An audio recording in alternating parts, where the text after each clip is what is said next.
একবার মন ভরে দরুদ পড়ে। দরুদ পড়তে জানেন তো? আল্লাহুম্মা সাল্লি আলা দরুদটা জানেন না দরুদ ইব্রাহিম জানেন? যেটা জানেন সেটাই পড়েন।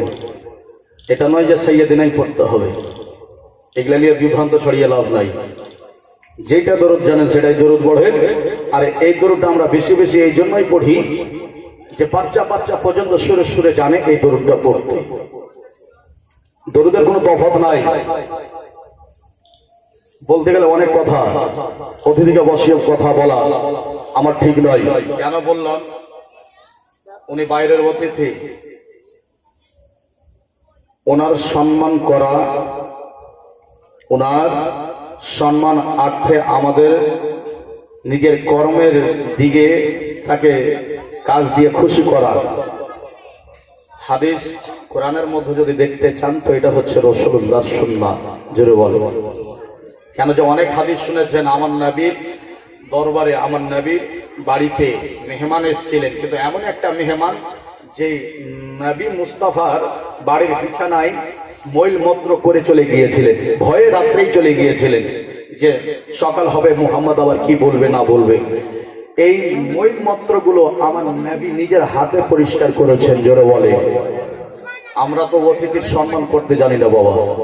জি, রহমাতুল লিল আলামিন যিনি, তিনি মেহমানদের কেমন খিদমত করেছেন, কেমন সেবা দিয়েছেন, সেখান থেকে তো আমাদের শিক্ষা, বাকি তো আর কিছু নয়। সেখান থেকে মূল শিক্ষা আমাদের সেখান থেকেই। জি, তো হযরত বলছিলেন, গতকালকের কথা শুনলাম, দরুদ পড়ছে তো কেউ দরুদ পড়ে না, যদি নবীকে সালাম জানাচ্ছে তো কেউ সালাম পড়ে না, হালকা হালকা আওয়াজ। তো বাবা একটা জিনিস সর্বক্ষণ মনে রাখেন, দুনিয়াতেই কিন্তু আপনার মানুষ সাথ দেবে, কিন্তু দুনিয়াতেও তো সবাই দেয় না। সর্বক্ষণ দুনিয়াতে সবাই সাথ দিচ্ছে কি, এর কি গ্যারান্টি আছে? হ্যাঁ, তো দুনিয়াতে যখন মানুষ পৃথক আলাদা দূরত্ব হয়ে যায় তো কবর তো কবরই হবে। কবরে তো কেউ যাবে না কাউরি। হ্যাঁ, আমরা বিভিন্ন আকারে ফিতনাতে জড়িয়ে আমরা মানুষকে হেও হই এইগুলো করে জীবনটাকে শেষ করে দিলাম। বুঝতে একটু শিখলাম না জিনিসটাকে, আমি ভাবতে জানলাম না যে কি, একটু নিরিবিলি ঠান্ডা মাথাতে একটু ভাবি আমরা কোনটা আমাদের সঠিক, কোনটা করলে ভালো হয়। কেন একটা কথা বুঝবেন, আমি এর আগেও বলেছি, হযরতকে আমি বলে দিই, এর আগেও বলেছি যে আমাদের মধ্যে অনেক কিছুগুলা জিনিস জড়িত হয়ে আছে। দেখেন, নবীকে সালাম করা, এই যে ইয়া নবী সালামু আলাইকা,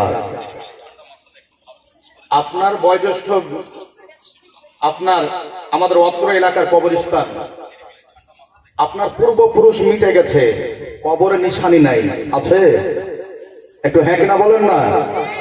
আরে শিক্ষার জন্য সর্বক্ষণ শিক্ষা জরুরি নয়, কিছু কিছু মানুষের জন্য আবার ইশারা কাফি আছে আর মিশাল কাফি আছে, কথা বুঝছেন?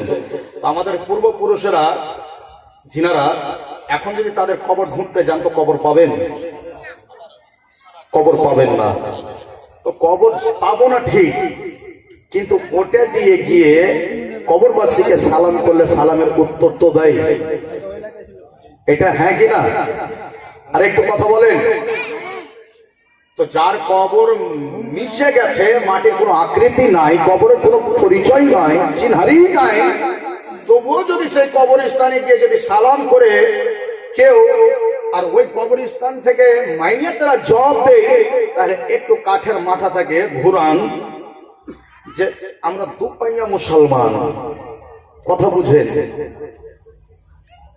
আমার বাপ দাদা যদি, পর দাদা যদি মরে মাটিতে মিশে গিয়ে, কথা বুঝেন, তার কবর থেকে যদি সালামের উত্তর আসতে পারে, তাহলে যেই নবীর জন্য আল্লাহ দুনিয়াকে সৃষ্টি করলে সেই নবী উত্তর দিতে পারে না?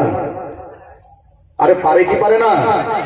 তাহলে এটা শিরক বেদাত হয় কেমন করে? মানুষকে বোকা বাইয়ে সমাজটাকে শেষ করে দিল, ভাগ করে দিয়েছে, বুঝছেন?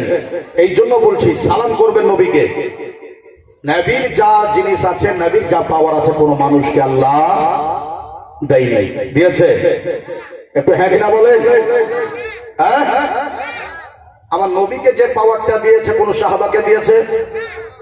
কোন পয়গম্বর হযরত আদম সফিউল্লাহ থেকে ঈসা রুহুল্লাহ পয়গম্বরকে দিয়েছে?